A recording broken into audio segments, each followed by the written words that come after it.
Quero fechar o vídeo para falar sobre Yuri Alberto, o atacante do Corinthians, que virou xodó do torcedor, é também artilheiro do Campeonato Brasileiro. O Corinthians venceu o Criciúma por 4-2 na noite desse sábado. Os dois últimos gols foram do Yuri, que ultrapassou o Estevão, atacante do Palmeiras. Agora o Estevão tem 12 gols e o Yuri Alberto aparece com 13. Yuri, que quase foi artilheiro da Sul-Americana, não ganhou essa condição por conta de um gol em relação ao Adrian Martinez do Racing. Yuri, que também está a um gol de se igualar a Pedro, tornando-se assim o maior artilheiro do futebol brasileiro na temporada. Temporada de 55 jogos, 29 gols e 6 assistências. Ele nunca fez tantos gols na carreira quanto em 2024. E aí vem a parte mais importante, talvez até mais preocupante para o torcedor corintiano.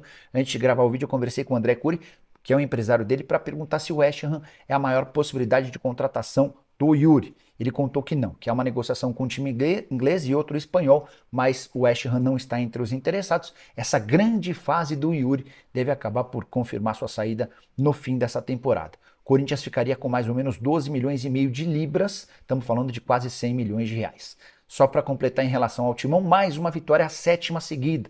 O Corinthians sai perdendo por 2-0 com 2 gols do Bolassi, mas consegue a virada com um enorme segundo tempo digno de aplausos.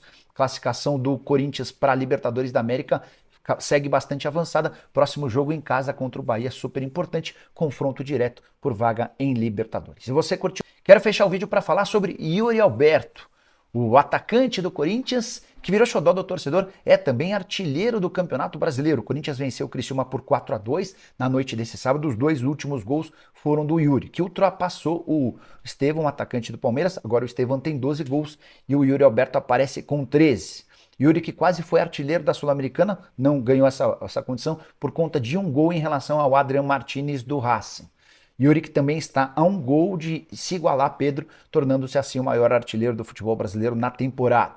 Temporada de 55 jogos, 29 gols e 6 assistências. Ele nunca fez tantos gols na carreira quanto em 2024. E aí vem a parte mais importante, talvez até mais preocupante para o torcedor corintiano. Antes de gravar o vídeo, eu conversei com o André Cury, que é o empresário dele, para perguntar se o West Ham é a maior possibilidade de contratação do Yuri. Ele contou que não, que é uma negociação com um time inglês e outro espanhol, mas o West Ham não está entre os interessados. Essa grande fase do Yuri deve acabar por confirmar sua saída no fim dessa temporada. O Corinthians ficaria com mais ou menos 12 milhões e meio de libras, estamos falando de quase 100 milhões de reais. Só para completar em relação ao Timão, mais uma vitória, a 7ª seguida. O Corinthians sai perdendo por 2-0 com 2 gols do Bolassi, mas consegue a virada com um enorme segundo tempo digno de aplausos. Classificação do Corinthians para a Libertadores da América segue bastante avançada. Próximo jogo em casa contra o Bahia, super importante, confronto direto por vaga em Libertadores. Se você curtiu